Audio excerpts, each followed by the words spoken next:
आंधी में टिन की छत का उड़ जाना भी बर्नौली की समीकरण से समझाया जा सकता है। सबसे पहले हम बर्नौली की समीकरण लिख लेते हैं, P plus rho G H plus half rho V square is equal to नियत। अब जब आंधी चलती है तो यहां छत के ऊपर हवा की चाल अधिक होती है, तो यहां V अधिक लिख लिया आपने, और इस कमरे के अंदर तुलनात्मक रूप से हवा की चाल कम होगी, तो यहां लिख दिया मैंने V कम है। तो ऊपर हवा तेजी से चल रही है तो हवा की चाल अधिक है। ये जो टिन की छत है इसकी मोटाई, इसका H हम नगण्य मान रहे हैं, तो ये H वाला पद पूरा का पूरा नगण्य करवा दिया।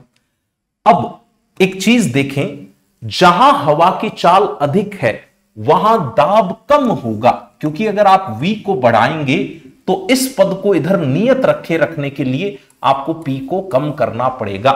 ये राशि ज्यादा करेंगे तो ये कम करनी पड़ेगी, तभी तो उधर चीजें नियत रह पाएगी।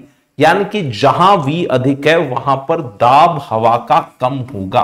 तो मैंने लिख दिया कि यहां पर दाब कम है और तुलनात्मक रूप से यहां पर दाब अधिक है। घर के अंदर का वायु दाब अधिक है और टिन की छत के ऊपर का वायु दाब कम है, तो अंदर से ऊपर की ओर एक बल लगेगा।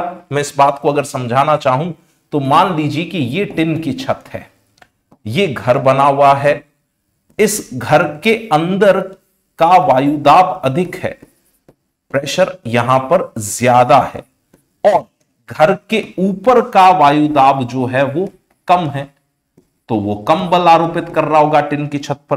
तो तुलनात्मक रूप से इस टिन की छत पर क्या नेट बल ऊपर की दिशा में आ गया, क्योंकि अंदर वाला दाब जो है वो अधिक बल से इसको ऊपर धकेल रहा होगा।